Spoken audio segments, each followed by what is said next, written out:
الحمد لله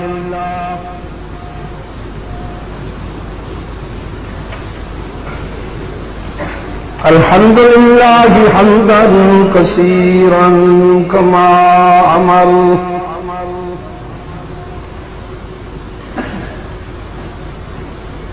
ونشهد أن لا إله إلا الله وحده لا شريك له في الخلق والأمر إرغاما لمن جحد به وكفر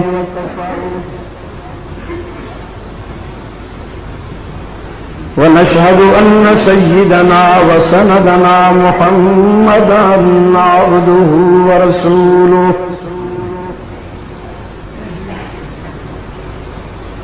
المبعوث إلى الأسود والأحمر لتتميم مكارم الأخلاق لا يخلق نبي ولا رسول بعده ولا أمة بعد أمته ولا شريعة بعد شريعته ولا كتاب بعد كتابه صلى الله تعالى عليه وعلى آله وأصحابه الذين هم خلاصة العرب العرباء وخير الخلائق بعد الأنبياء وهم كالنجوم في السماء للاهتداء والاقتداء وهم مفاتيح الرحمة ومصابيح الغرر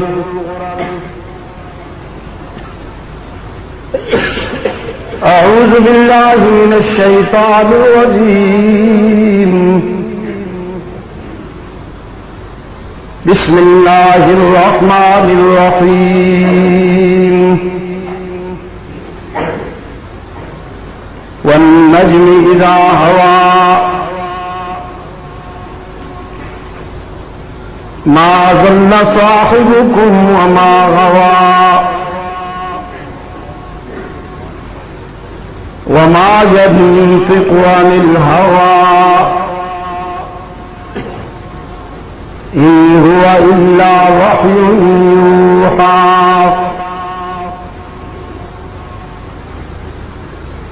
علمه شديد القوى ذو مرة فاستوى وهو بالأفق الأعلى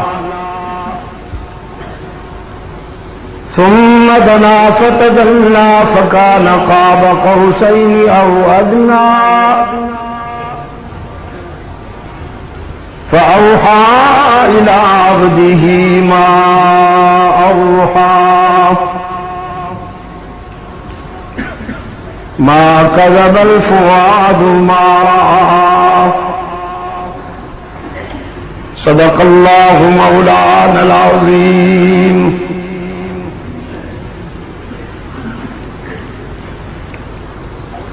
وصدق رسوله النبي الأمي الكريم ونحن على ذلك لمن الشاهدين والشاكرين والحمد لله رب العالمين اللهم صل على محمد وعلى آل محمد كما صليت على إبراهيم وعلى آل إبراهيم إنك حميد مجيد اللهم بارك على محمد وعلى آل محمد كما باركت على إبراهيم وعلى آل إبراهيم إنك حميد مجيد ارباب علم و دانش، محترم بزرگوں، عزیز دوستو، آج 26 اکتوبر 2020 ہم یہاں ہری پور ہزارہ سرحد پاکستان میں دعوت و تبلیغ کی نسبت سے جمع ہیں.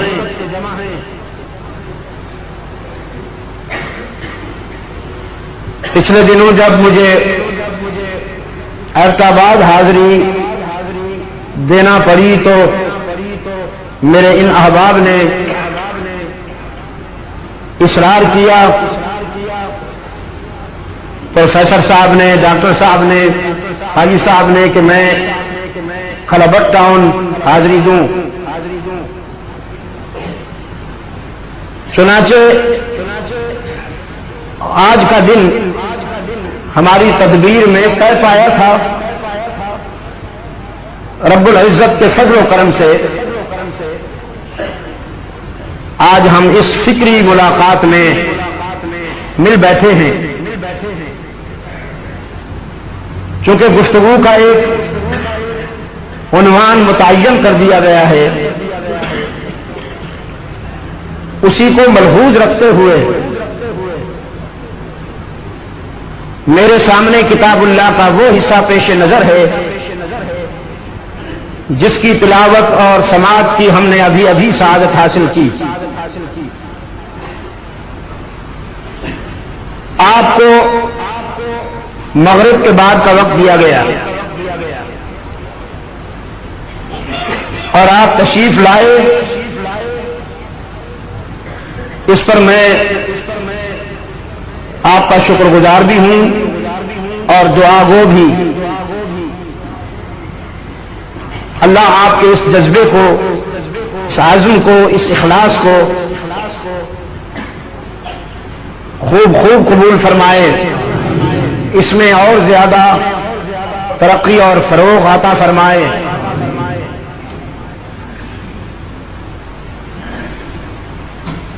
میری یہ طبعی مجبوری ہے اور عذر ہے کہ اب میں زیادہ دیر تک جاگ نہیں سکتا ہوں.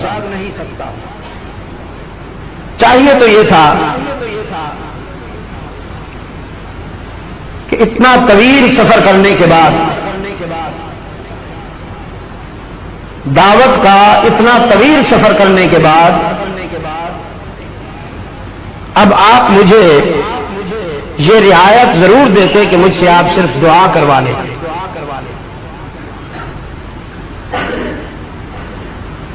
مگر ابھی تک آپ کے وہی انداز ہیں جو آج سے 35 سال پہلے تھے.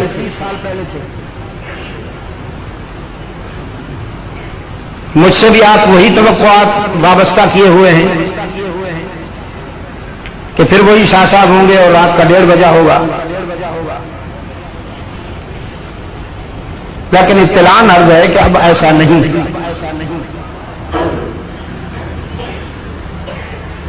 میں رب العزت کے حضور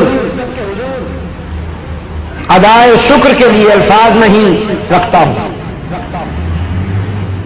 کہ اس کے کرم سے قرۂ ارض کے ہر کونے پر اللہ نے مجھے بھیج دیا اور میں اس کا پیغام پہنچانے کا فرض ادا کیے بیٹھا ہوں. میری بہت ساری انسانی اور بشری کمزوریاں، انگنت کوتاہیاں جو اس کے سامنے ہیں، مجھے یقین ہے کہ میری کمزوریاں اور میری کوتاہیاں اس کی رحمت سے زیادہ نہیں. وہ اپنے کرم کا معاملہ فرمائے اور میری زندگی کے ان اسفار کو شرف قبولیت بخشے. میں نے اس کی عطا کردہ توفیق سے کوشش کی ہے کہ میں اس کا پیغام مفادات کے حوالے سے نہیں، اس کی رضا کے لیے اس کے بندوں تک پہنچاؤں.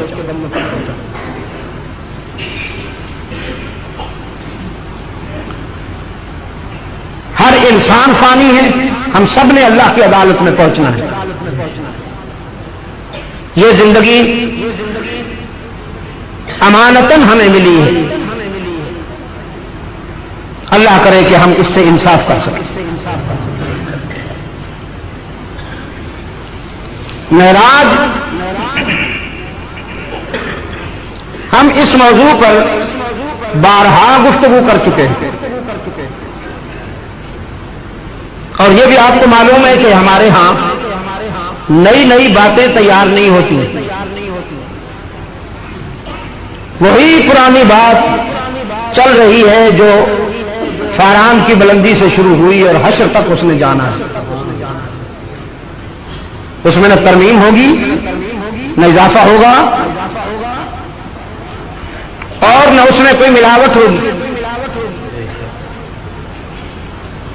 ہمارا یہ منصب اور ہماری یہ ذمہ داری ہے کہ اگر اس سچ میں کوئی ملاوٹ کرے یا ترمیم کرے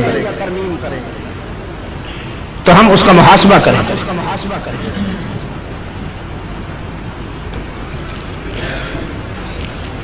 معراج جو ہے یہ دراصل وفاؤں کا صلہ ہے، اور رحمت عالم صلی اللہ علیہ وسلم کی رفعتوں کا استعارہ ہے۔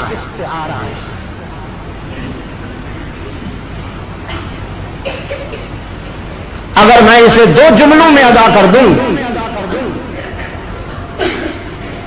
صرف دو جملوں میں، تو وہ یہ ہے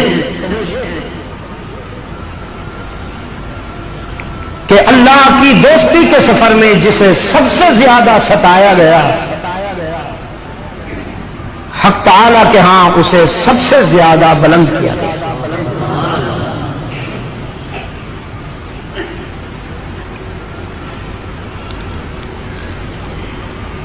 ہر دوستی آزمائش ہوتی ہے، اللہ کی دوستی سب سے بڑی آزمائش۔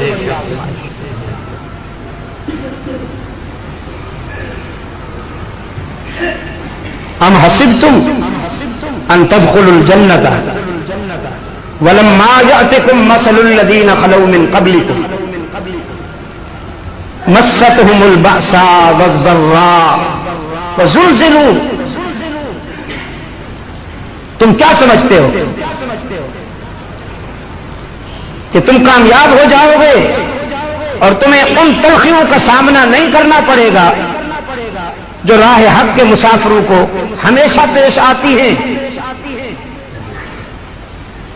تم سے پہلے بھی جادہ حق کے مسافروں کو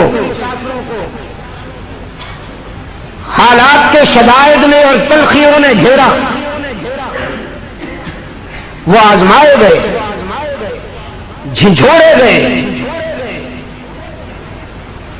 یہاں تک کہ رسول اور اس کے ہم نواؤں کی زبان پر یہ جملہ آ گیا، متی نصر اللہ، اللہ کی مدد کہاں ہے؟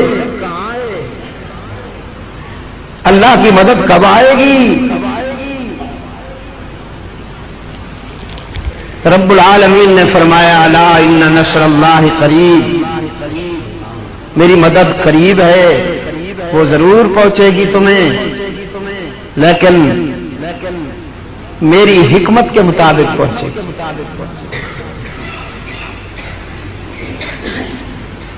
یہ انسان کی فطری کمزوری ہے، خلق الانسان من عجل، یہ جلد باز پیدا ہوا،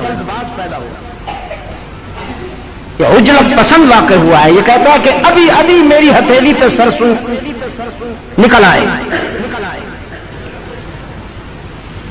حق تعالیٰ نے فرمایا ہم تمہاری خواہشیں پوری تو کرتے ہیں لیکن اپنی حکمت کے مطابق۔ کبھی کبھی اگر تم انگاروں کو پھول سمجھ کر پکڑنے لگو تو ہم تمہیں بچاتے بھی ہیں، اس لیے کہ تمہاری نظر بھی مختصر ہے، تمہارا فہم بھی مختصر ہے۔ تم کبھی کبھی کسی نیگیٹو کو پازیٹو سمجھ لیتے ہو اور کبھی کسی پازیٹو کو نیگیٹو سمجھ لیتے ہو اور اس کو چاہتے ہو کہ یہ ہمیں مل جائے۔ پھر جس طرح ماں اپنے بچے کو چاقو نہیں پکڑنے دیتی، انگارہ نہیں پکڑنے دیتی، ہم تو تمہاری مامتا سے کہیں زیادہ شفیق اور مہربان ہیں، ہم بھی تمہیں بچاتے ہیں۔ تم سمجھتے ہو ہماری خواہش پوری نہیں ہو رہی، ہماری تمنا پوری نہیں ہو رہی، دراصل وہ ہم تمہیں بچا رہے ہوتے ہیں۔ خیر یہ ایک دوسرا رخ ہے۔ میں یہ عرض کر رہا تھا کہ ہر دوستی اور ہر تعلق میں آزمائش ہے۔ اللہ کے پیار اور اللہ کی دوستی سب سے زیادہ نازک ہے۔ رحمت عالم صلی اللہ علیہ وسلم اس معیار پر پورے اترے، اللہ کی دوستی کے معیار پر پورے اترے۔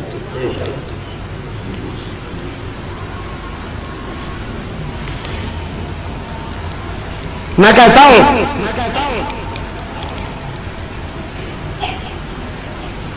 وہ جو دنیا میں سب سے زیادہ جمیل، دنیا میں سب سے زیادہ سچا، سب سے زیادہ امین، سب سے زیادہ شریف، وہ کیوں ستایا گیا؟ یہ بات ریکارڈ میں لانے کے لیے رحمت عالم صلی اللہ علیہ وسلم نے معاشرہ سے پوچھا، میں نے تمہارے اندر 40 سال گزارے ہیں، میرا بچپن، میرا لڑکپن، میری جوانی، یہ سب تمہارے سامنے ہے، کیا تاثر ہے تمہارا؟ کیا امپریشن ہے میرے بارے میں تمہارا؟ تم کیا کہتے ہو؟ کیا یہ سچ نہیں کہ اس وقت کے معاشرے نے بالاتفاق فیصلہ دیا کہ آپ صداقتوں کا برہان ہیں، آپ دیانت کی پہچان ہیں، آپ شرافت کا اعلان ہیں، ہم آپ کے پیکر میں صداقت و دیانت و امانت کو سمجھتے ہیں، گواہی دیتے ہیں۔ آپ سے زیادہ سچا کوئی نہیں، آپ سے زیادہ امین کوئی نہیں، آپ سے زیادہ دیانتدار اور شریف کوئی نہیں۔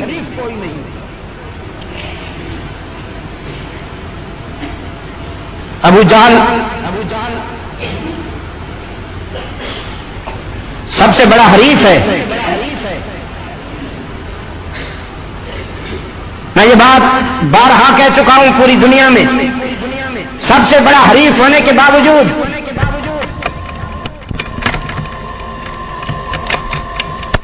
رحمت عالم کی سوچ سے تو اختلاف کیا، لیکن رحمت عالم صلی اللہ علیہ وسلم کے کردار پر انگلی نہیں اٹھا سکا۔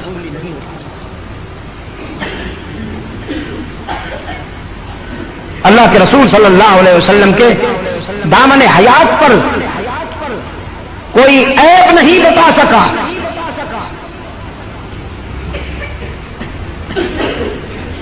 یہ بدبختی منافقین کے حصے میں آئی۔ میں اس لیے کہا کرتا ہوں اللہ کے ہاں کافر اتنا مغضوب نہیں جتنا منافق مغضوب ہے۔ کافر اپنے کفر کے باوجود ایک لحاظ سے گوارا ہے کہ وہ اپنے کفر کو چھپاتا تو نہیں، وہ اپنی دشمنی کو چھپاتا تو نہیں، لیکن منافق گمراہ بھی ہوتا ہے، بزدل بھی ہوتا ہے کہ وہ اپنی ضلالت کو، اپنی بدباطنی کو، اپنی دشمنی کو دوستی کے لبادے میں چھپاتا ہے۔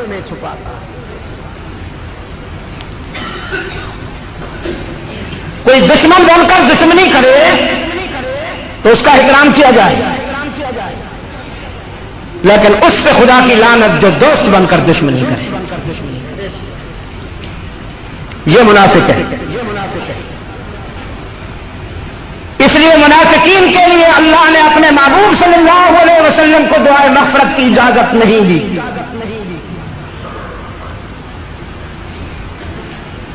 اس لیے کہ جب آپ مجھے کہیں گے کہ اس کو معاف کر دیجئے تو آپ کی دعا کوئی اتنی عام بات تو نہیں ہے کہ اسے نظر انداز کر دیا جائے. آپ ضرور دعا مانگیے مگر ان کے لیے جو آپ کے وفادار ہیں.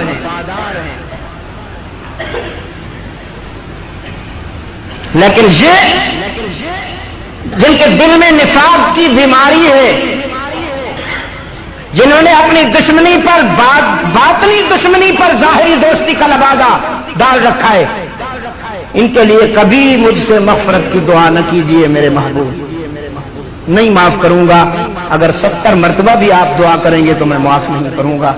اور مفسرین نے کہا ہے کہ یہ 70 مبالغے کا صیغہ ہے، 70 مرتن مبالغہ ہے، جس کا مفہوم یہ بنتا ہے کہ 70,000 مرتبہ بھی آپ دعا کریں تو میں منافق کو معاف نہیں کروں. اس لیے کہ منافق کافر سے انتہائی گیا گزرا ہے، انتہائی گیا گزرا ہے. رحمت عالم صلی اللہ علیہ وسلم اللہ کی دوستی کے سفر میں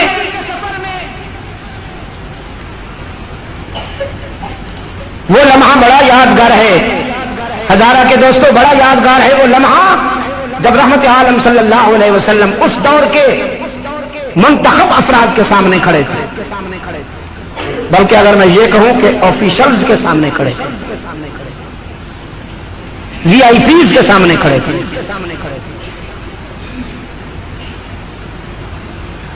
اس دور کی قیادت اور لیڈرشپ رحمت عالم کے سامنے تھی اور وہ کہہ رہے تھے جس طرح لیڈر کہا کرتے ہیں کچھ لوگ کچھ دو کی بنیاد پر کمپرومائز کریں، کچھ ہم مانتے ہیں کچھ آپ مانیے. ہم آپ کے ساتھ بیت اللہ کا طواف کریں گے، ہم آپ کے ساتھ سر بسجود ہو جائیں گے، اللہ کی عبادت کریں گے، ہم آپ کے اخلاقی اصولوں پر عمل کرنے کی کوشش کریں گے، ایک حد تک ہم آپ کے ساتھ ساتھ چلیں گے. لیکن آپ بھی کچھ ہماری مارکیٹنگ چلنے دیجیے. ہمارا یہ جو کمرشل پروگرام ہے اس کو آپ چلنے دیجیے. اور وہ کیا پروگرام ہے؟ درباری تھے کم بخت، درباری تھے.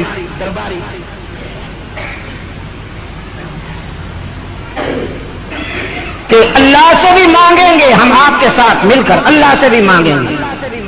اور ہمارے مرید جو ہمارے ذریعے اللہ سے مانگتے ہیں اور جن کو ہم نے یہ ذہن دے رکھا ہے کہ تم تو گناہگار ہو، گئے گزرے ہو، بہت ہی عمل کے لحاظ سے پسماندہ ہو، اللہ تعالیٰ کے ہاں تمہاری دعا اور تمہاری التجا کی کیا حیثیت ہے؟ ہم سینئر ہیں، کلوز ہیں، اللہ کے قریب ہیں، تو تم ہمیں راضی کرو، ہم اللہ کو راضی کریں. اور اگر تم ہمیں راضی نہیں کرو گے تو اللہ تم پر کبھی راضی نہیں ہوگا.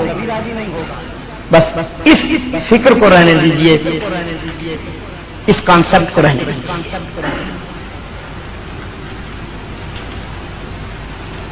رحمت عالم صلی اللہ علیہ وسلم نے فرمایا فغیر اللہ تأمرونی اعبد.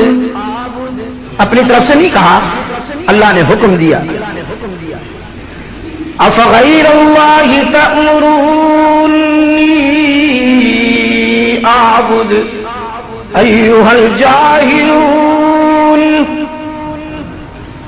نادانو مجھ سے یہ توقع رکھتے ہو کہ میں اللہ کے ساتھ کسی اور کو بھی گوارا کر لوں؟ مجھ سے میں تو اس فکر کو پھیلانے آیا ہوں میں تو انسان کو اس ہدف پر تیار کرنے آیا ہوں، میرا تو یہ فرض منصبی ہے کہ میں انسان کے ٹوٹے ہوئے بلیو کو بحال کروں، ٹوٹے ہوئے یقین کو بحال کروں کہ اللہ سے مانگا جائے، اس کے سامنے دامن پھیلائیے، اشک بہائیے، گناہوں خطاؤں کے باوجود وہ کسی کو مایوس نہیں کرتا،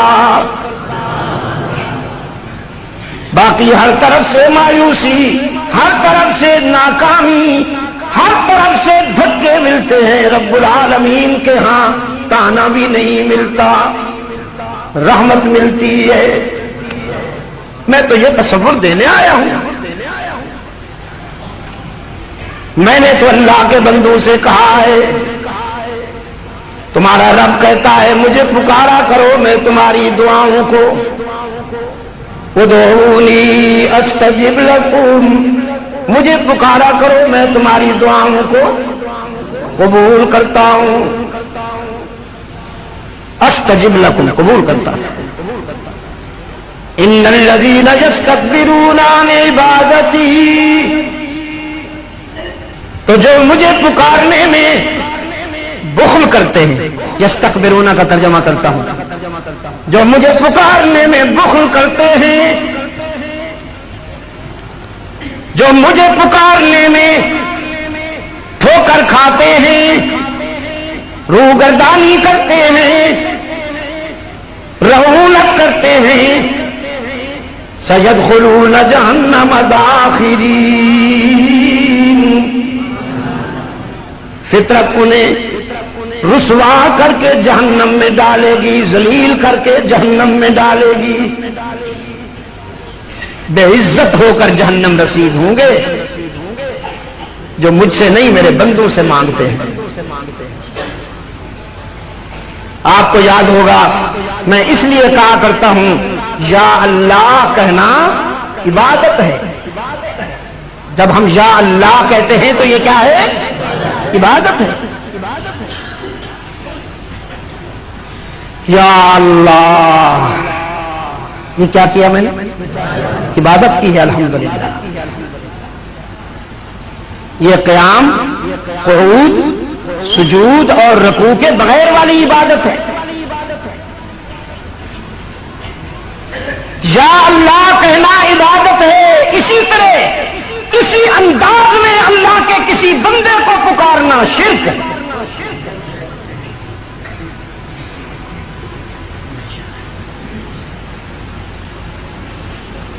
عجم نے تو اسے اتنا کامن بنا دیا، اتنا عام کر دیا کہ جس کے لیے دل چاہتا ہے اسی انداز میں لکھ دیتا ہے، یا اللہ بھی لکھ دیا اور بھی نہ معلوم کس کس کے ساتھ ملا دیا۔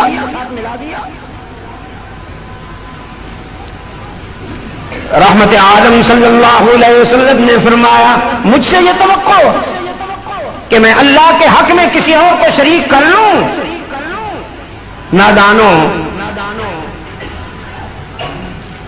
علم و معرفت کے دشمنوں، یہ نہیں ہو سکتا۔ اب لیڈروں نے کہا ہم آپ کو کمپرومائز کی دعوت جب دیتے ہیں تو اس کے پیچھے بہت ساری باتیں ہیں، کعبے کی چابیاں آپ کو ملیں گی، موجودہ معاشرے کی قیادت آپ کو ملے گی، ہم سب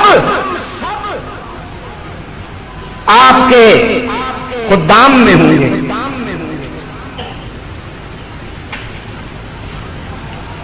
جس خاندان سے آپ چاہیں گے رشتہ ہوگا،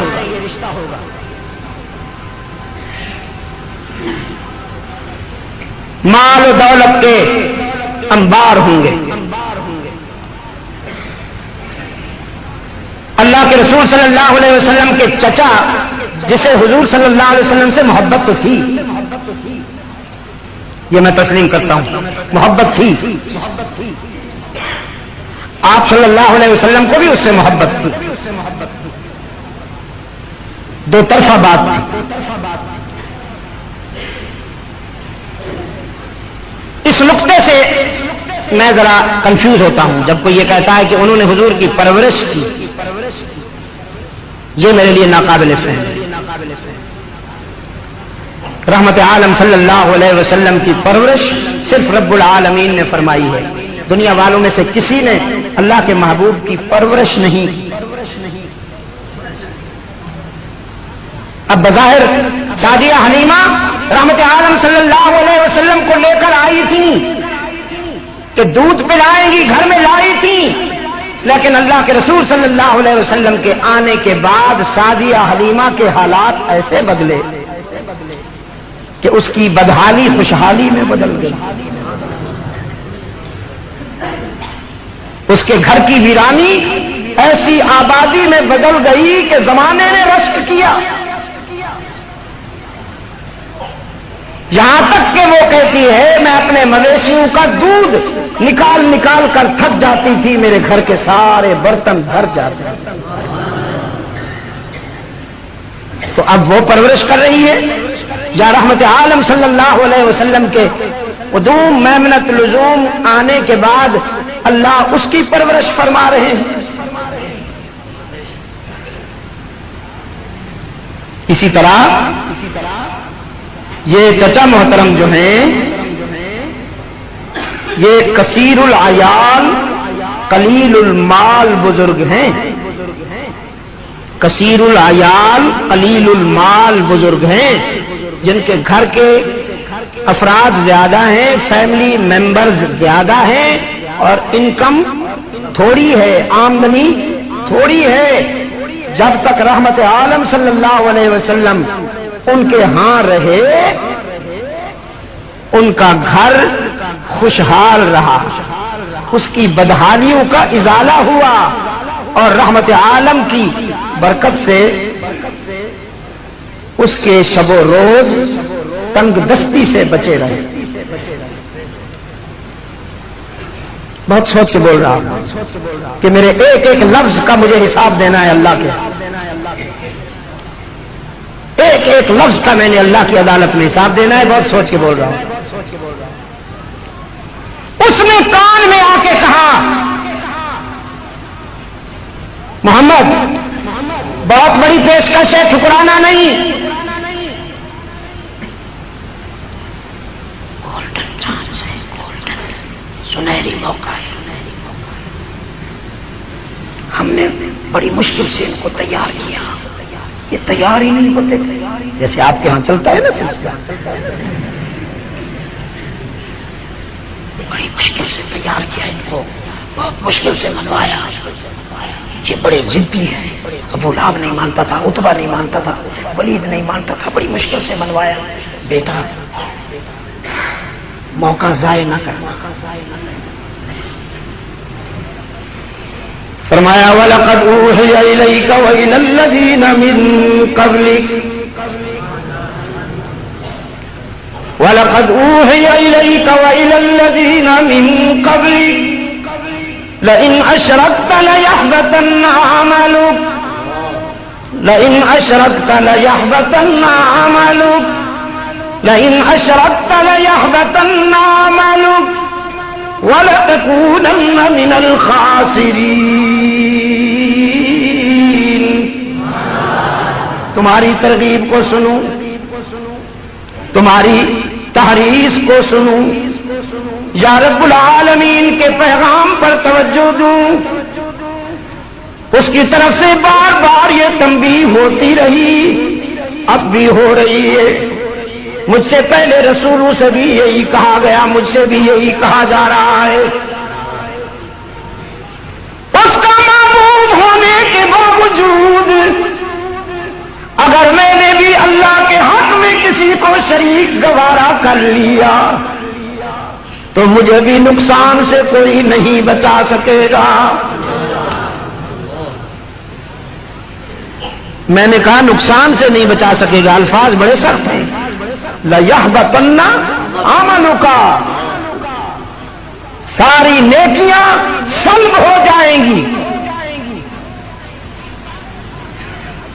سارے اعمال حسنہ چھین لیے جائیں گے، خالی دامن کھڑے ہو گئے. ہزارہ والوں ایک بات یاد رکھنا، اللہ کے ہاں شرک ناقابل معافی ہے.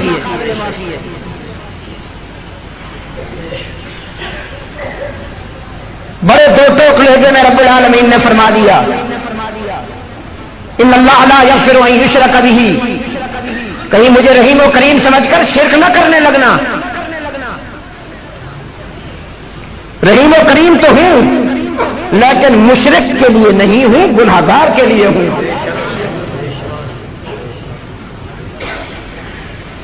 رحیم و کریم کس کے لیے؟ گناہگار کے لیے. مشرک کے لیے ذو انتقام، مشرک کے لیے قہار، مشرک کے لیے جبار.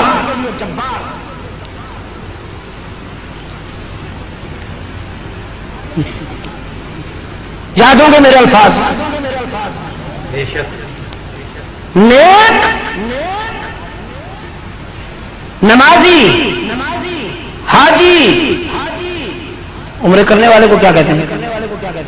حج کرنے والے کو تو آپ نے حاجی کہا. عمرے کرنے والے کو کیا کہوں؟ تمہارے صدقے جاؤں. ایسی ایسی اصطلاحات بناتا ہے یہ عجم کہ عرب حیران ہو جاتے ہیں یہ لغت کہاں سے نکال رہا ہے.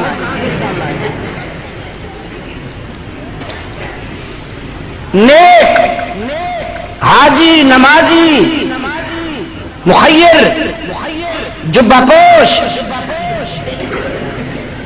گدی نشین پیر طریقت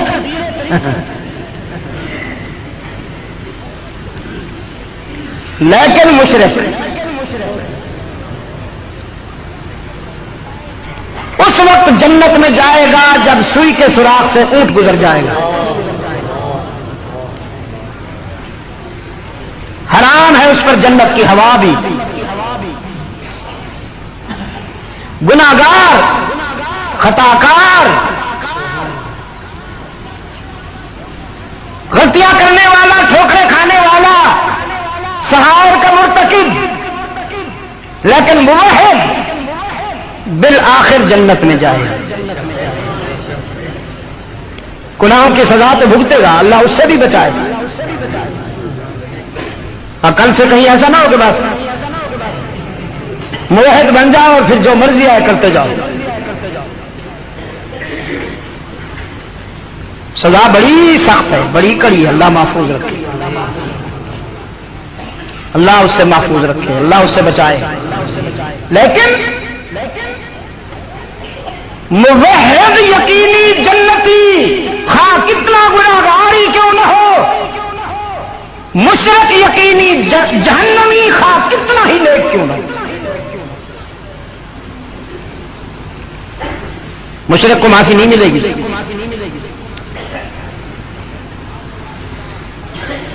آپ کو یاد ہوگا اس حوالے سے بھی ہم نے گفتگو کر رکھی کہ گناہ خطائیں ہیں اور شرک غداری ہے. یاد ہے؟ کھانا دیر سے بنے تو خاون نظر انداز کر دیتا ہے، ہانڈی میں مسالہ زیادہ پڑے نظر انداز کر دیتا ہے، بڑے جل جائیں معاف کر دیتا ہے.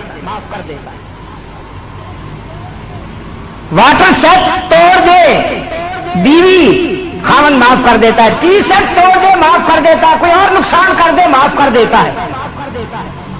لیکن اگر خدا نہ خواستہ اسے اپنے کسی دوست کے ساتھ ایک ہی بستر پہ دیکھ لے،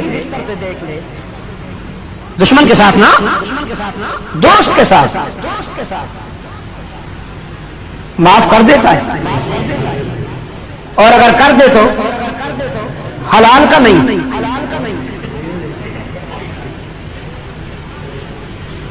یہ انسان کی چھوٹی سی غیرت کا میں نے ایگزامپل دیا، چھوٹی سی غیرت کا.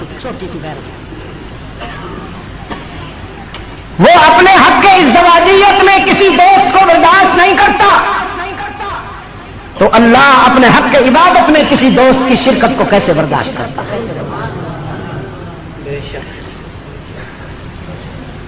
یہودیوں نے پتھروں کے سجدے نہیں کیے، یہودیوں نے پانی کا سجدہ نہیں کیا، سورج کا سجدہ نہیں کیا، چاند کا سجدہ نہیں کیا، ستاروں کا سجدہ نہیں کیا، آگ کا سجدہ نہیں کیا، یہودیوں نے کسی گھنے درخت کا سجدہ نہیں کیا، یہودیوں نے حضرت عزیر کو ابن اللہ کہا، عیسائیوں نے حضرت عیسیٰ کو ابن اللہ کہا، اور یہ حضرت عزیر، حضرت موسیٰ، حضرت عیسیٰ ولی اللہ ہیں یا رسول اللہ ہیں؟ رسالت بہت بلند مقام ہے، بہت اونچا درجہ ہے، ولایت اس کے نیچے ہے۔ انہوں نے اللہ کے رسولوں کے ساتھ وہ فکر و عمل وابستہ کیا جو اللہ کا حق ہے۔ مثلا مشکلات میں مدد کس سے مانگنے کا حق، کس سے مانگی جائے، یہ اس کا حق ہے۔ فرمایا امن یجیب المضطر اذا دعا، امن یجیب المضطر اذا دعاه ویکشف السوء، وہ کون ہے جو مصائب و مشکلات میں تمہارا دستگیر ہے، تمہارا کارساز ہے۔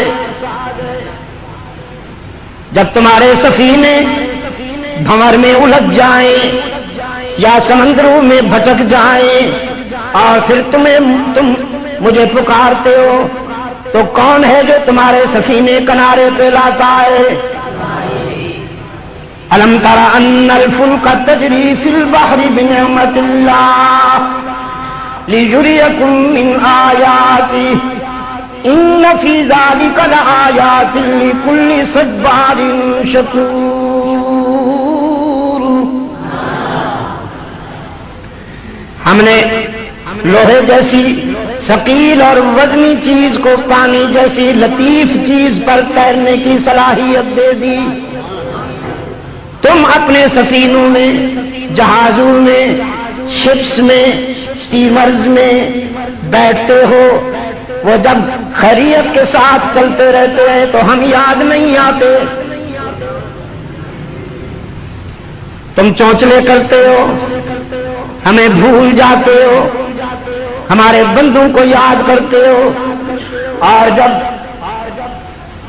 وَإِذَا غَشِيَهُم مَّوْجٌ كَالظُّلَلِ، جب تمہارا سفینہ بھنور میں الجھ جائے، جب موجیں اسے گھیر لیں، وہ ہچکولے کھانے لگے، تو پھر باقی سارے بھول جاتے ہیں۔ دعوا اللہ مخلصین لہ الدین، پہلے میرے بندوں کو پکار رہے ہوتے ہیں، فلاں کے کرم سے جا رہے ہیں، فلاں کی مہربانی سے جا رہے ہیں، پیر صاحب دستگیری کر رہے ہیں، مرشد صاحب کارساز ہیں، لیکن جب سفینہ الجھ جاتا ہے، پہلے میرے بندوں کو پکار رہے ہوتے ہیں، فلاں کے کرم سے جا رہے ہیں، فلاں کی مہربانی سے جا رہے ہیں، پیر صاحب دستگیری کر رہے ہیں، مرشد صاحب کارساز ہیں، لیکن جب سفینہ الجھ جاتا ہے اور ڈوبنے کا خطرہ پیدا ہوتا ہے تو پھر ہم یاد آتے ہیں، یا اللہ کرم کر۔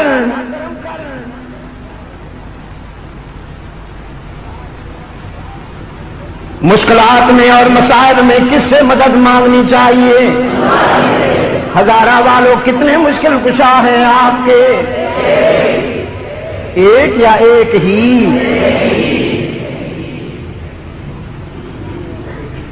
کتنے مشکل کشا ہیں آپ کے؟ ایک مولوی صاحب کہنے لگے باقی تو ہم جتنے مشکل کشا کہتے ہیں وہ تو مجازی ہیں ہمارے۔ میں نے کہا آپ کے مجازی والد کتنے ہیں؟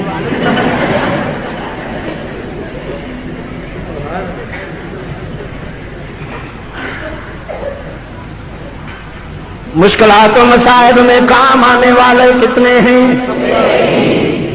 کون ہے ہماری مصائب اور مشکلات میں مدد کرنے والا؟ اللہ ہی۔ خلابت ٹاؤن والوں، اس عمر کو پہنچ گیا ہوں ابھی تک سکھا رہا ہوں، ابھی تک سکھا رہا ہوں۔ آپ ہیں کہ ہضم کرتے جا رہے ہیں سب کچھ تو دل میں جگہ دے دو اسے۔ میں تو آپ سے یہ امید لگائے بیٹھا ہوں کہ میرے بعد بھی تم یہ چراغ جلائے رکھو گے، یہ روشنی بجھے گی نہیں۔ مشکلات و مصائب میں کام آنے والا مشکل کشا کون؟ اور اچھے باپ کو اپنے بیٹوں کے لیے یہی فکر ہوا کرتی ہے کہیں یہ بے وفا نہ بن جائے، کہیں یہ بے وفا نہ بن جائے، بے وفا نہ بن جائے۔ بے وفائی ذلیل کر دیتی ہے۔ کیا خیال ہے آپ کا؟ بے وفائی ذلیل کر دیتی ہے، رسوا کر دیتی ہے۔ ایک روشن ضمیر باپ دنیا چھوڑ رہا ہے، دنیا چھوڑتے وقت اپنے بیٹے کو بلایا اور فرمایا بیٹا میری آنکھیں بند ہونے کا وقت آ گیا ہے، چاہتا ہوں اپنی آنکھیں بند کرنے سے پہلے تیری آنکھیں کھول دوں۔ یہ جانتے ہو کون ہے؟ حضرت لقمان ہیں جزاک اللہ خیر، جن کو رب العالمین نے حکمت سے نوازا۔ وَلَقَدْ آتَيْنَا لقمان الحکمت، لقمان الحکمت۔ دوسری جگہ فرمایا یؤتی الحکمت من یشاء ومن یؤت الحکمت فقد اوتی خیرا کثیرا۔ ہم جسے چاہتے ہیں حکمت عطا فرماتے ہیں، اور جو حکمت دیا گیا وہ بہت خوش نصیب ہے، بہت خوش نصیب ہے، گویا اسے خیر کثیر مل گئی۔ اور وہ حکمت کیا ہے؟ حکمت یہ نہیں ہے حکیم عبدالرشید انور والی پہلے نبض دیکھی پھر پیسے کاٹ۔ ہاں حکیم صاحب ہو؟ ہاں جی دیری سے آئے ہیں، آج بیٹھے بھی تو دور ہے نا۔ یہ حکمت حکیم صاحب والی نہیں ہے، یہ حکمت یہ ہے جو میں ابھی آپ کو بتا رہا ہوں۔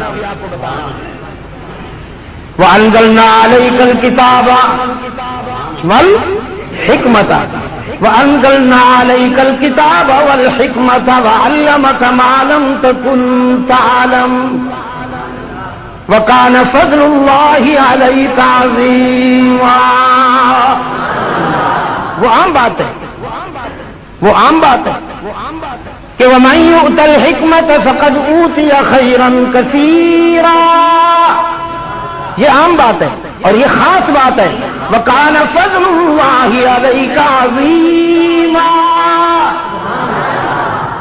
میرے محبوب ہم نے تجھ پر کتاب اتاری، ہم نے تجھے حکمت عطا کی، اور یہ تیرے رب کا بہت بڑا فضل ہے تجھ پر، بہت بڑا فضل ہے تجھ پر۔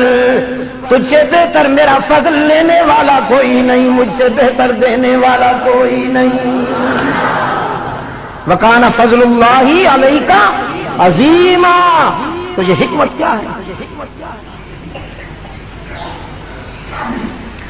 حکمت یہ ہے وَإِذْ قَالَ لُقْمَانُ لِابْنِهِ وَهُوَ يَعِظُهُ، جب لقمان اپنے بیٹے سے کہنے لگے نصیحت کے انداز میں، وہوا یعظہ، نصیحت کے انداز میں، جیسے باپ جاتے وقت وصیت کرتا ہے نا، گدی نشین اپنے پتر نو بچیا گڑی حبیب اللہ دے مریداں نو نہ بھلی، ہاں میرا پتر خانپور دے مریداں دے بھی کپڑے صاف کریں تے سرائے سالے والے دے بھی کھل اتاری، میں ساری زندگی یہی کم کرتا رہا، تو بھی کریں۔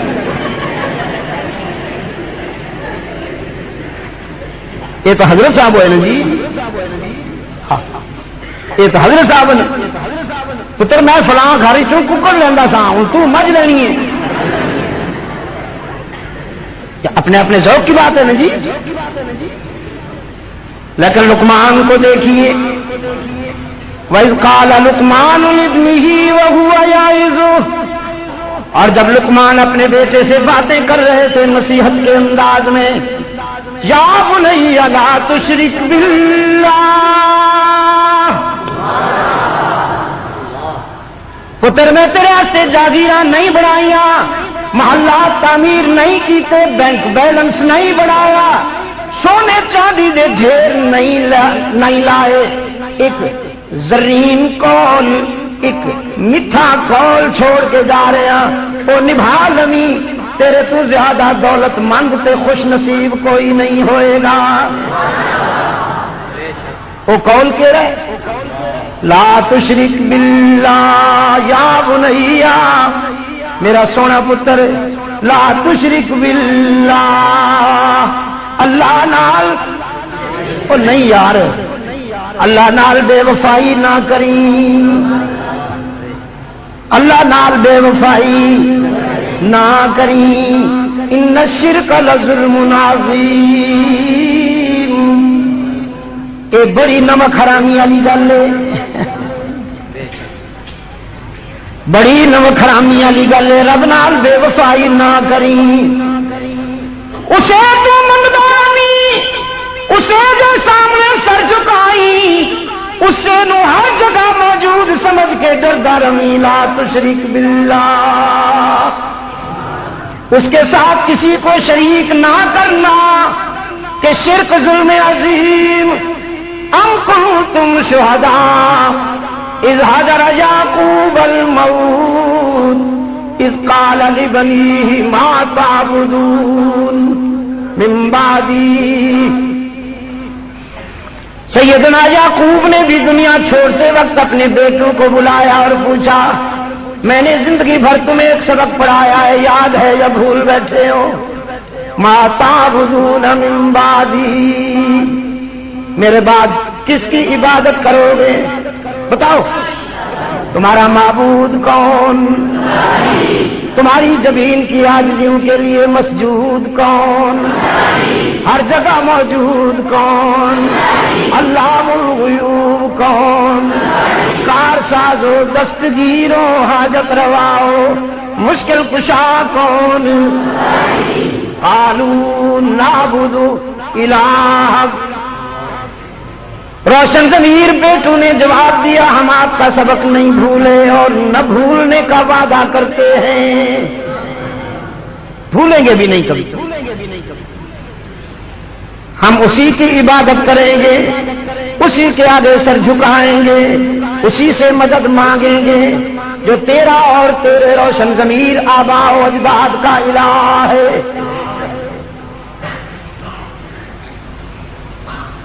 رب العالمین نے فرمایا اوحی الیک، یہ بات مجھے بھی کہی گئی ہے، وَإِلَى الَّذِينَ مِن قَبْلِكَ، مجھ سے پہلوں کو بھی کہی گئی ہے، لَئِنْ أَشْرَكْتَ لَيَحْبَطَنَّ عَمَلُكَ، اگر اللہ کے حق میں کسی کو شریک گوارا کر لیا تو نقصان اٹھاؤ گے۔ دوستی نہیں رہے گی نا، یاری ٹوٹ جائے گی، ہاں، اور وہ مثال دے چکا ہوں آپ کو، بل اللہ فاعبد، یہ ناراض ہوتے ہیں تو ہونے دیجیے، بگڑتے ہیں تو بگڑنے دیجیے، بل اللہ فاعبد،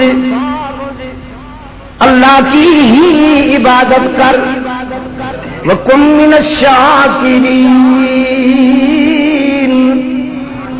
وفاداروں میں سے ہو جا، شکر گزار بن،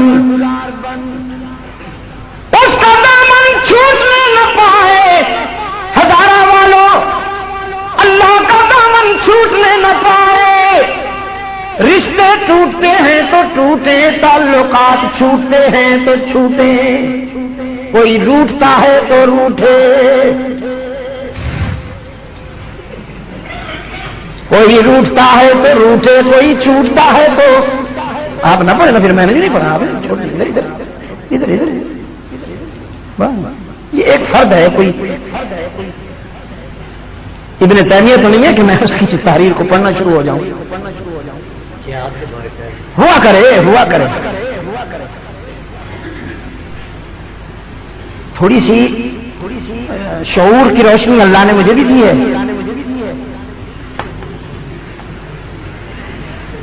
اس کا دامن چھوٹنے نہ پائے. باقی سارے رشتے ٹوٹتے ہیں تو ٹوٹیں، تعلقات چھوٹتے ہیں تو چھوٹیں، دنیا والے روٹتے ہیں تو روٹیں. یہ تو بتانے وہم و گماں ہیں، میں نے کیا کروں گا؟ مجھے ان کو راضی نہیں کرنا، مجھے اس کو راضی کرنا ہے.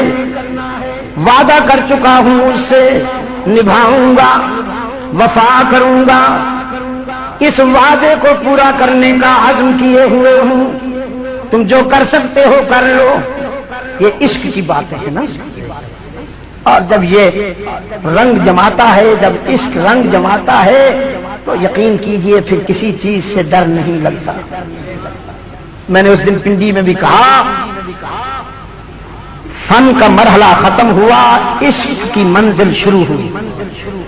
فن کا مرحلہ ختم ہوا، عشق کی منزل شروع ہوئی. کن لوگوں کی؟ فرعون کے جادوگروں کی، درباری جادوگروں کی. شعبدہ باز تھے نا، شعبدہ باز جادو کی چھڑی گھماتے تھے، لوگوں کو مبہوت کر دیتے تھے. کبھی وہ سانپ بن جاتی، کبھی کچھ بن جاتی. اللہ نے اپنے کلیم کو بھیجا، بھیجنے سے پہلے تیار کیا. دور پر حضرت کلیم ایک لکڑی لیے کھڑے تھے. رب العالمین نے فرمایا ما تلک بیمینک یا موسیٰ، کیا ہے یہ؟ قال ہی عصای، عرض کیا لکڑی ہے. اتوکأ علیہا، کیا کرتا ہوں؟ اونچا تو بولو. جزاک اللہ. ایک دو آوازیں آئیں، سہارا لیتا ہوں. یہ صحیح نہیں ہے، ٹیک لگاتا ہوں. کوئی لکڑی ہے کسی کے پاس؟ تو ہمارے خطیب صاحب کی لکڑی ہے.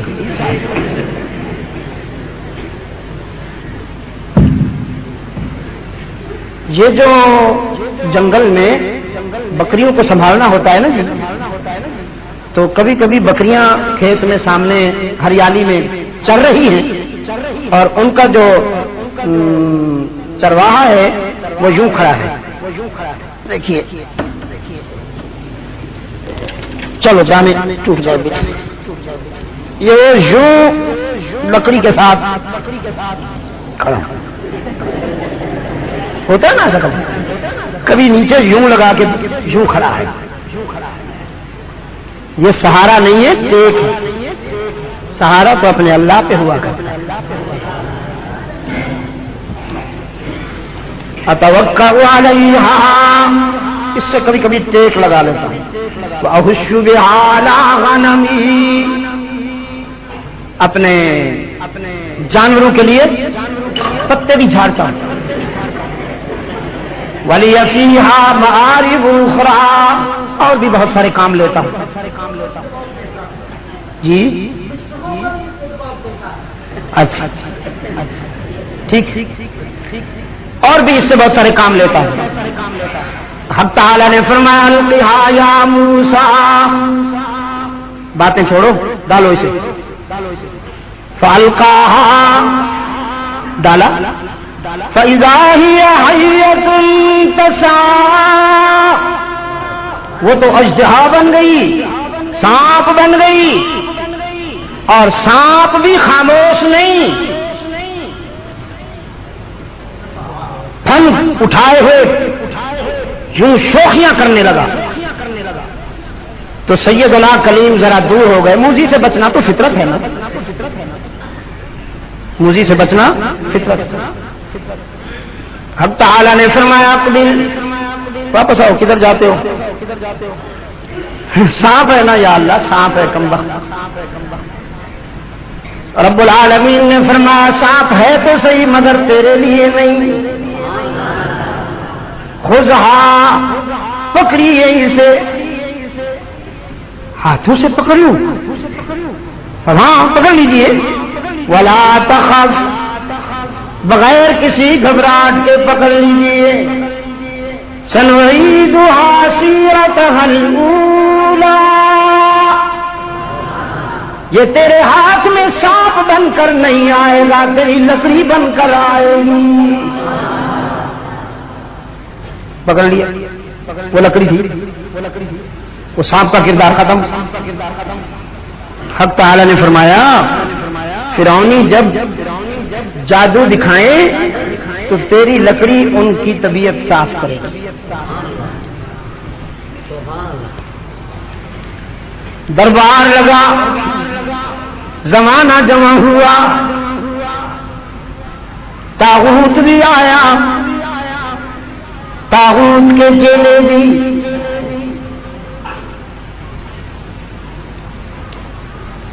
جادوگروں کو حکم دیا فرعون نے دکھاؤ کرتب۔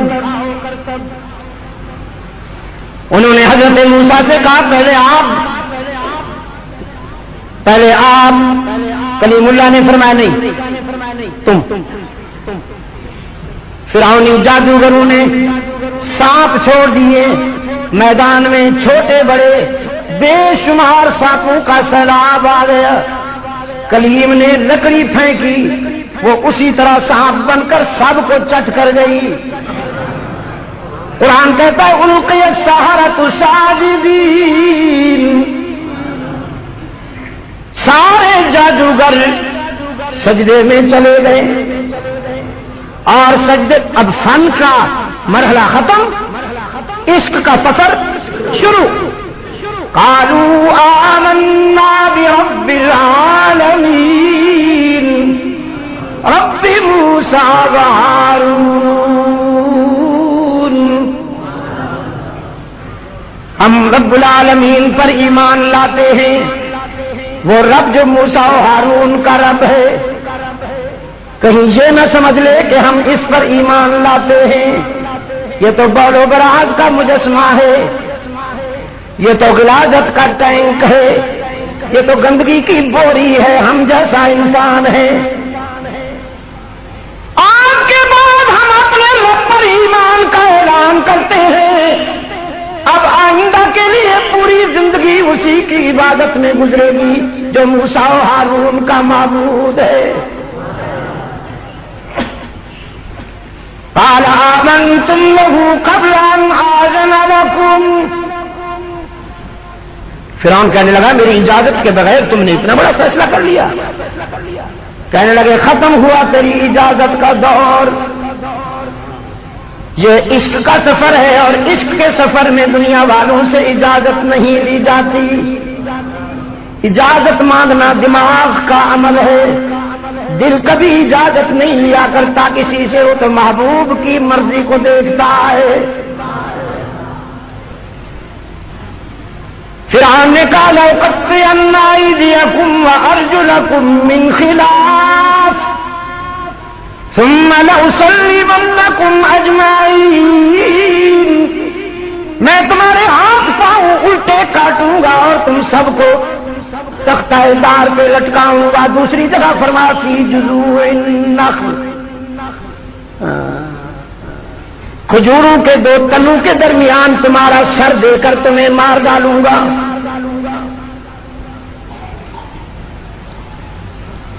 وہ کہتے ہیں لا ظہیرہ، قالوا لا ظہیرہ، مارنا پھر کی، قالوا لا ظہیرہ انا الی ربنا منقلبون،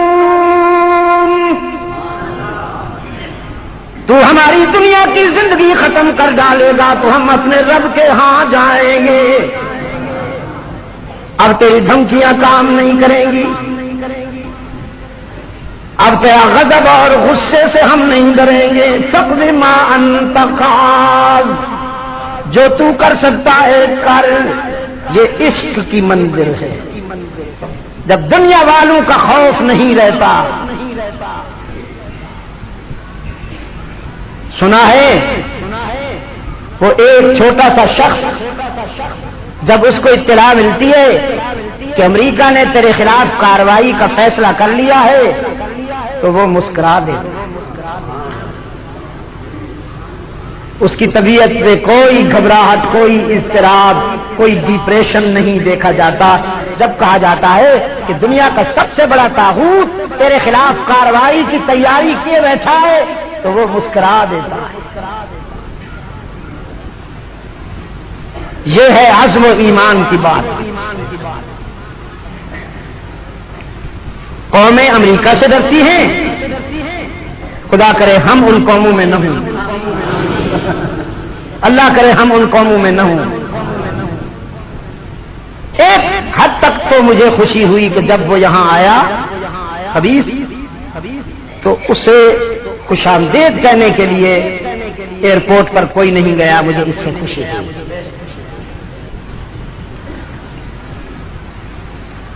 ہمارے چیف ایگزیکٹو صاحب بھی نہیں گئے اور وہ ایوان صدر میں جو ایک شریف آدمی بیٹھا ہے وہ بھی نہیں گیا۔ اچھا اچھا اچھا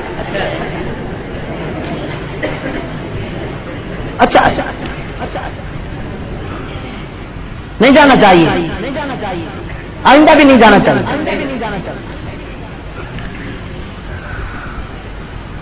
ابھی ایک گنجا آیا، اس کے استقبال کے لیے جا کھڑے ہوئے، پتہ نہیں کیوں۔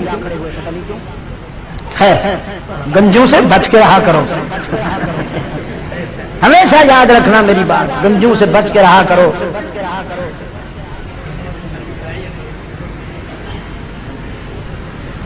رحمت عالم صلی اللہ علیہ وسلم نے فرمایا میں عشق کی منزل کا مسافر ہوں، بلکہ عشق کی منزل کے سفر کرنے والوں کا امام ہوں، صرف مسافر نہیں ہوں، عشق کی منزل کے مسافروں کا امام ہوں۔ جو تم کر سکتے ہو کر لو۔ مکہ والوں نے کہا تیرا ناطقہ بند کریں گے، تیرا راستہ روکیں گے، نہیں چلنے دیں گے تجھے۔ رحمت عالم صلی اللہ علیہ وسلم نے فرمایا تو تیر آزما، ہم جگر آزما۔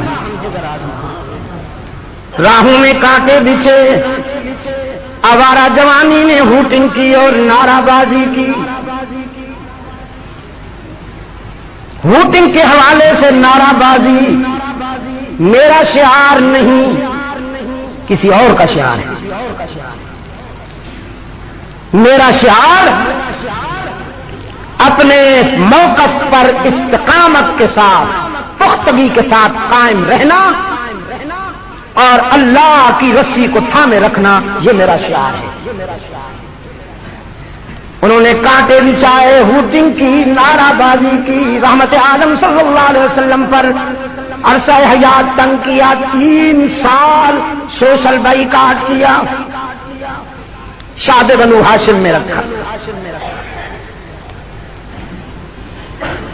جسے ستانے میں کوئی کمی نہ کی گئی، اب رب العالمین نے فیصلہ فرمایا اس کی بلندی کا بھی کوئی مقابلہ نہیں کر سکے گا۔ جسے ستانے میں کوئی کمی نہ کی گئی، اس کو اتنا بلند کروں گا، اتنا بلند کروں گا کہ اس کی بلندی کو سمجھنا بھی ہر کسی کے بس میں نہیں ہوگا۔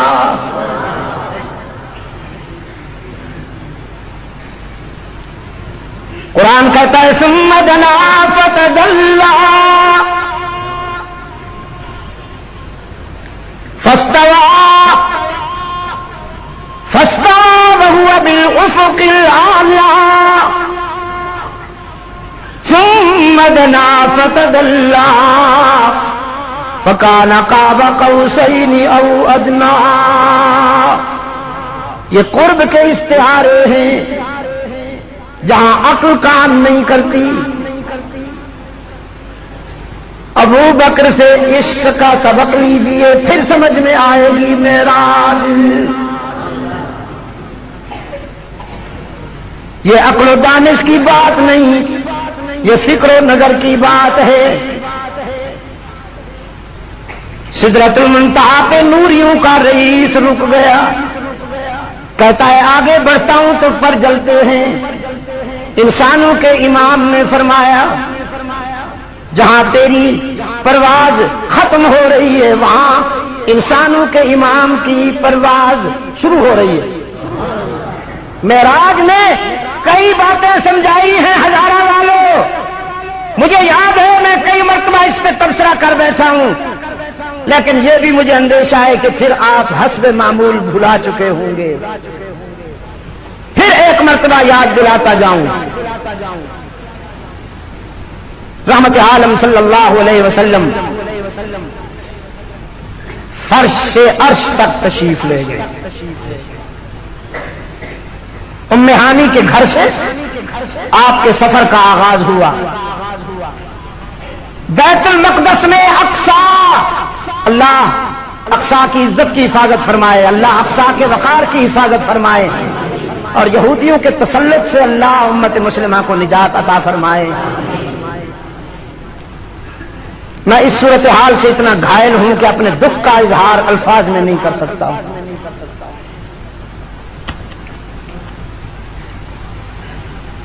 اقصا میں انبیاء منتظر تھے، رحمت عالم تشریف لائے. وہاں آپ صلی اللہ علیہ وسلم نے تمام انبیاء اور رسل کی امامت فرمائی.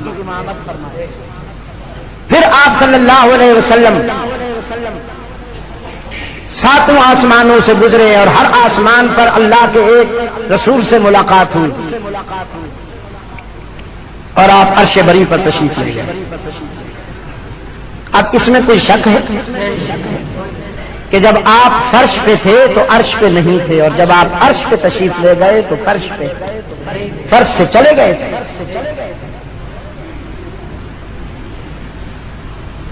میں اپنے ان دوستوں سے کہا کرتا ہوں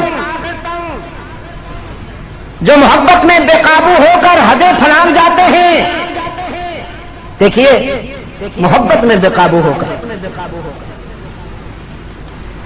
بابا محبت کے آداب ہیں، آداب ملحوظ رکھیے ورنہ یہ رحمت کے بجائے زحمت بن جائے گی. محبت میں بے قابو ہو کر حدیں نہ پھلانگیے.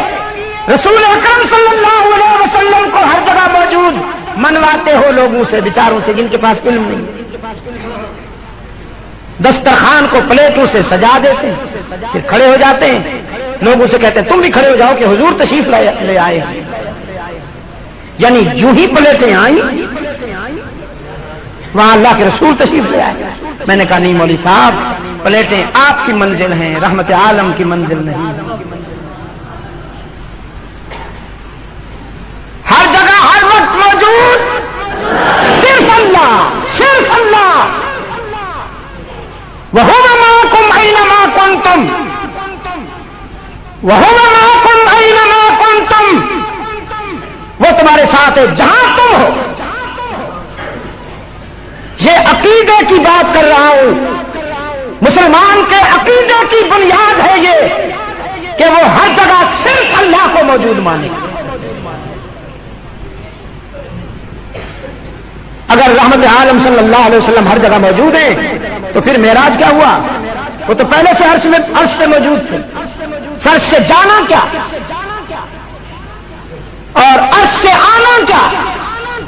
اللہ تعالیٰ کے متعلق کبھی سنا آپ نے کہ ایک ہفتے کے دورے پر پاکستان آ رہے ہیں؟ ایک دن کے لیے ہری پور بھی آئیں گے. اگر کوئی ایسا کہے اس کے بارے میں آپ کیا رائے قائم کریں گے؟ پاگل ہے یا بدنیت ہے؟ پاگل ہے یا بدنیت ہے؟ مسلمانوں میں تفریق ڈالنا چاہتا ہے. ظاہر ہے کہ جب ایسا کہے گا تو پھر اختلاف رائے تو ہوگا. جس طرح اللہ کے لیے یہ کہنا کہ اللہ تعالیٰ ایک دن کے لیے یا ہفتہ کے لیے فلاں جگہ آ رہے ہیں، یہ ناقابل یقین بات ہے. اسی طرح رسول اللہ صلی اللہ علیہ وسلم کے متعلق یہ کہنا کہ وہ ہر وقت ہر جگہ موجود ہیں، یہ غیر یقینی بات ہے. پھر ایک مولوی صاحب فرماتے ہیں، لکھتے ہیں بلکہ کتاب میں، جب چلے تھے تو احمد تھے، جب عرش پہ پہنچے تو پھر احد اور احمد میں جو میم کا فاصلہ تھا وہ مٹ گیا.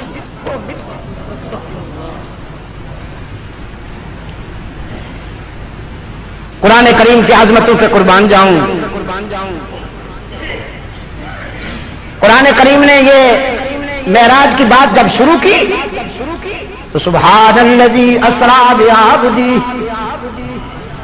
عبد سے پاک ہے وہ ذات جو لے گیا اپنے بندے کو من المسجد الحرام الى المسجد الاقصى، مسجد حرام سے مسجد اقصی تک اور پھر عرش اولا تک، اسرا بھی عبدہ، جب روانہ ہوئے ہیں تو اس کے بندے ہیں، فاوحا الی عبدہ ما اوحا، کعبہ قوسین کی منزل پہ جا کر بھی جانے والے کی عبدیت میں فرق نہیں آیا، بلانے والے کی الوہیت میں فرق نہیں، یہ بندہ رہا وہ الہ رہا۔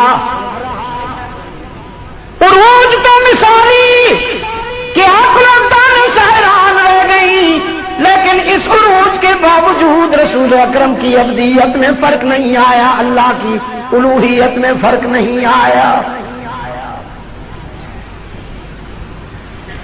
میرے گرامی قدر بزرگوں اور دوستوں، آپ صلی اللہ علیہ وسلم نے عرش بری پر جا کر قرب کی وہ سعادتیں حاصل کی کہ علامہ اقبال نے بڑا خوبصورت رنگ دیا اسے۔ وہ فرماتے ہیں اللہ کے رسول کی معراج جو ہے یہ دراصل بشریت کے عروج کا استعارہ ہے۔ سبق ملا ہے یہ معراج مصطفیٰ سے مجھے کہ عالم بشریت کی زد میں ہیں گردوں، افلاک کی بلندیاں انسان کی رفعتوں کے سامنے کچھ بھی نہیں، انسان ان سے بھی اونچا۔ اب یہ بات ابو جہل قسم کی جنس نے پہلے بھی نہیں مانی تھی، اب بھی شاید نہیں مانتی۔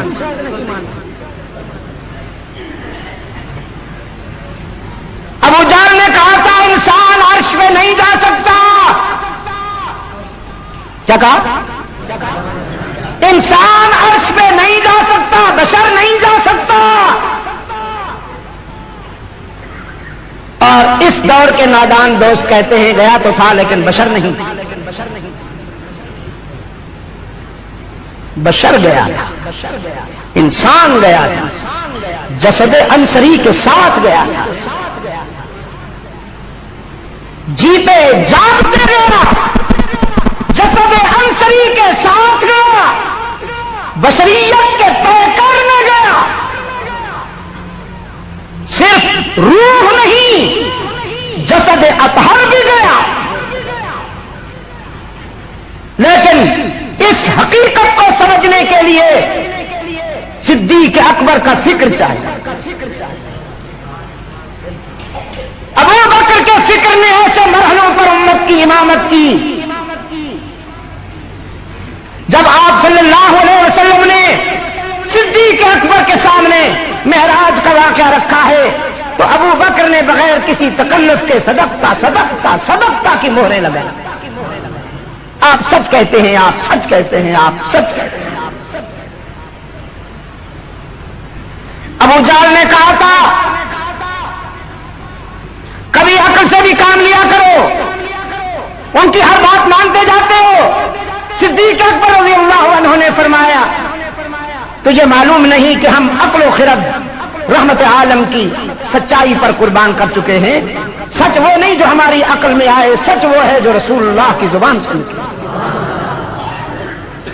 اس لیے کہ ہم سوچنے میں غلطی کر سکتے ہیں، ہم سوچنے میں ٹھوکر کھا سکتے ہیں، اللہ کے رسول کی زبان سے کبھی کوئی بات غلط نہیں نکل سکتی کہ وہ تو وحی کا ترجمان ہے۔ وما ينطق عن الهوى ان هو الا وحی یوحی کے مقام پہ صحابہ نے پوچھا اللہ کے رسول ہمارے لیے کیا؟ آپ صلی اللہ علیہ وسلم نے فرمایا مجھے زندگی میں ایک مرتبہ معراج کی سعادت نصیب ہوئی، میں تمہارے لیے دن میں 5 مرتبہ معراج کی سعادتیں لے کے آیا ہوں۔ 5 مرتبہ میرے رب نے تو چاہا کہ 50 مرتبہ، لیکن میں نے اللہ سے رعایت مانگی، 50 کو 5 کر دیا گیا، لیکن اللہ کے ہاں بات نہیں بدلی۔ تم 5 پڑھو گے تو 50 ہی لکھی جائیں گی۔ نماز تمہارے لیے معراج۔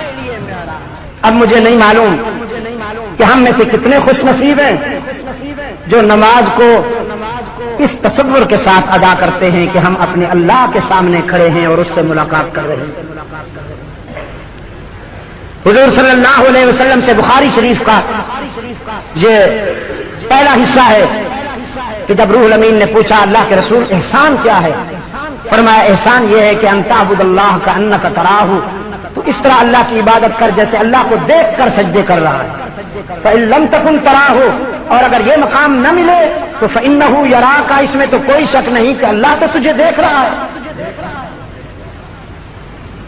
ہماری نمازوں میں اس دن کیف و سرور کا ایک رنگ آ جائے گا جس دن ہم اس تصور کے ساتھ اللہ کے حضور کھڑے ہوں گے کہ ہم اس کو دیکھ رہے ہیں یا وہ ہمیں دیکھ رہا ہے۔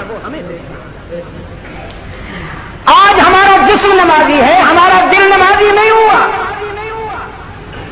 بقول علامہ کے دل ہے مسلمان تیرا نہ میرا، تو بھی نمازی میں بھی نمازی۔ یہ تن کی نماز ہے، ابھی تک من میں نہیں اتری۔ پاکستان کو اللہ تعالی دینی قیادت عطا کر دے، انشاءاللہ پھر آپ دیکھیں گے۔ دیکھیے بات یہ اصل میں کہ مسجد میں تو ہم آ کر 10-15 منٹ گزارتے ہیں اور باقی ہمارا وقت کہاں گزرتا ہے؟ باقی ہمارا وقت ڈرائنگ روم میں گزرتا ہے یا بازار میں گزرتا ہے، اور ڈرائنگ روم و بازار میں کیا کیا ہے وہ آپ مجھ سے زیادہ جانتے ہیں۔ اب ہم کوئی مٹی کے بنے ہوئے بت تو نہیں ہیں، حساس انسان ہیں، زندہ انسان۔ ماحول کا اثر پڑتا ہے ہمارے اوپر۔ ہماری نئی نسل شدید خطرے میں، فی خطر عظیم، ہماری نئی نسل شدید خطرے میں ہے، ہمیں پہنچتی ہے ساری گندگی۔ ہمارے چھوٹے چھوٹے بچوں کو گناہ کی ترغیب ملتی ہے۔ ہماری وہ بیٹیاں جن کے دل و دماغ میں کبھی گناہ کا تصور ہی نہیں ہے، آپ کی ڈش انٹینا ان کو سکھاتی ہے عشق کیسے کرتے ہیں، آنکھیں کیسے ملاتے ہیں اور گھر سے کیسے بھاگ جاتے ہیں۔ یہ سارے گر سکھاتا ہے آپ کا ٹی وی اور ڈش انٹینا۔ اور پھر جب وہ بیچاریاں ادھر ادھر بھٹکتی ہیں تو پھر آپ ناراض ہوتے ہیں، اولاد نافرمان ہو گئی ہے۔ آپ نے ان کو کہاں پہنچایا ہے؟ جہاں آپ نے پہنچایا اسی کا نتیجہ نکلے گا بھائی۔ طالبان نے ڈش انٹینا ٹی وی منع کیا ہوا ہے۔ شاید میں نے آپ کو بتایا، یورپ میں مجھ سے ایک میڈیا کی ٹیم نے کہا ہم نے سنا ہے طالبان عورتوں سے جبرن پردہ کرواتے ہیں۔ میں نے کہا میں نے سنا ہے کہ آپ عورتوں سے جبرن ڈانس کرواتے ہیں۔ کہنے لگے نہیں، ہم تو جبرن نہیں کرواتے۔ میں نے کہا کلب بھرے ہوئے ہیں، نیند برہنہ عورتیں ساری رات ڈانس کرتی ہیں، تم دیکھتے رہتے ہو اور تم کہتے ہو نہیں کرواتے۔ میں نے کہا وہ خود کرتی ہیں نا، ہم نہیں کرواتے۔ تو میں نے کہا وہ بھی خود پردہ کرتی ہیں، کوئی ان پہ جبر نہیں کرتا۔ صرف یہ فرق ہے کہ تم نے اپنے معاشرے میں عریانیت کو، برہنگی کو، بے حیائی کو فروغ دیا اور اس کی ترغیب دی، تو یہ اس راستے پہ چل پڑی ہے۔ اور اس معاشرے میں افغانستان کی قیادت نے لوگوں کو حیا و شرم کی ترغیب دی، انسانیت کی ترغیب دی، اپنے دین کے ضروریات سے آگاہ کیا، تو وہ اس راستے پہ چل پڑے ہیں۔ تم نے جس راستے کی ترغیب دی اس کے نتائج ہیں، انہوں نے جس راستے کی ترغیب دی ادھر کے نتائج ہیں۔ نہ وہ جبرن پردہ کرواتے ہیں، نہ تم جبرن ڈانس کرواتے ہیں۔ جس راستے کی ترغیب ملے گی اسی کے نتائج اور ثمرات سامنے آئیں گے۔ ہم اپنی اولاد کو جس راستے پہ چلائیں گے، جس راستے کی ترغیب دیں گے، وہی نتائج سامنے آئیں گے۔ خدا کے لیے اسلام چاہتے ہو پہلے اپنے گھر میں تو لاؤ اسلام کو۔ مظلوم ہو اپنے گھر والوں سے منوا لو، درخواست کرو اہلیہ محترمہ سے کہ بیگم صاحبہ بیٹی کی عزت بچانی ہے تو یہ غلاظت نکال دیجیے، یہی الفاظ کہیے۔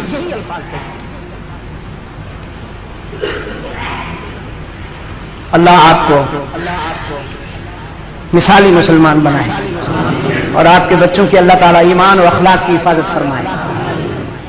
میں بہت شکر گزار ہوں، ایک بیمار آدمی کی اتنی دیر تک آپ نے باتیں سنی، بڑی توجہ اور انعماق سے، اللہ آپ کو خوب خوب جزائے خیر عطا فرمائے۔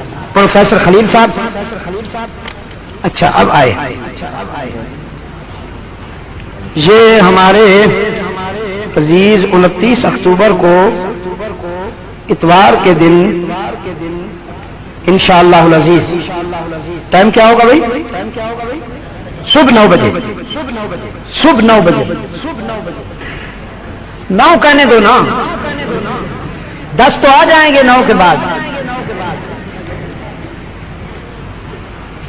میرے عزیز مجاہدین کا اجتماع ہوگا، ضرب حیدری کانفرنس۔ واہ، حیدر کرار کی روایات کے وارث یہی ہیں، جس طرح یہ ابو بکر کے صدق کے وارث ہیں، فاروق کے عادل کے وارث ہیں، جس طرح ذوالنورین کے صبر کے وارث ہیں، اسی طرح حیدر کرار کی ضرب کے وارث بھی یہی ہیں۔ اس میں جانے کی تیاری فرمائیے۔ 29 اتوار، یہی جو 2 روز بعد آئے گا، 3، 4، 5 نومبر انشاءاللہ راون میں اجتماع ہوگا۔ راون میں دیکھیے، کچھ تھوڑی سی مس انڈرسٹینڈنگ تھی، کچھ غلط فہمی تھی کراچی میں، میرے بچوں کے درمیان اور بزرگوں کے درمیان۔ میں نے دونوں کو بلا کر 2 گھنٹہ ان سے گفتگو کی، اور میں نے بچوں سے کہا کہ جو کچھ یہ کر رہے ہیں وہ تمہارے لیے زمین بنا رہے ہیں، وہ تمہارے لیے بیج لگا رہے ہیں،